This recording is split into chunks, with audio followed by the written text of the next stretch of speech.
Ni hao, konnichiwa. Ako si Pam, factory worker dito sa New Zealand. Ngayon nga ay excited na akong pumasok dahil sasahurin ko na ang isang linggong pinagpaguran ko. Pero bago dyan, magpabango muna tayo. Charis! Kita niyo naman, hindi ako masyadong mahilig sa pabango. Hindi kasi ako naliligo, kaya dinadaan ko na sa pabango. Char! Ito nga ang epekto ng kakabudol ko. Mahilig kasi ako manood noon ng live selling. Ayan, kakamine at add to cart. Ayan, dumami na parang kabuti.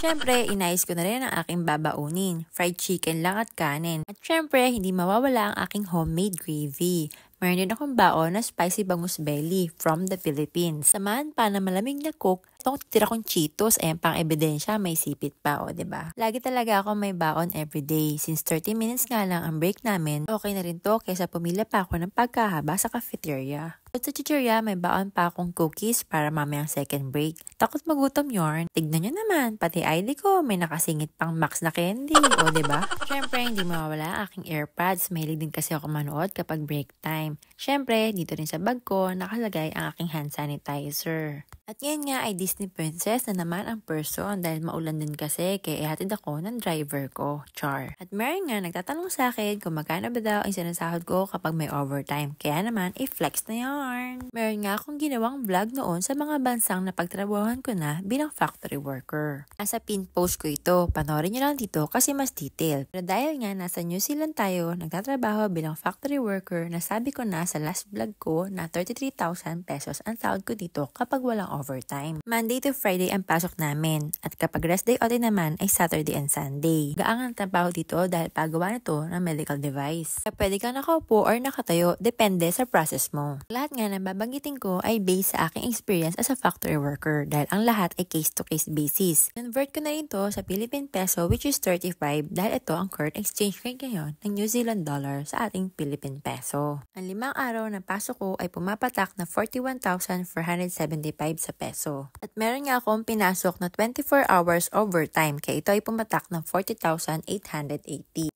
I-add lang natin ang pinasok ko na 5 days work at 24 hours overtime. So, meron akong 82,355 sa peso. Pero yan ay before tax pa. Kakaltasan din tayo, syempre, ng tax deduction. Kahit saan naman, kapag malaki ang OT mo, malaki rin ang tax deduction mo. At kinaltasan nga ako ng 21,156 sa peso. At dahil nga mukhang pera tayo, hindi talaga ako natanggi kapag nagtatanong ng OT.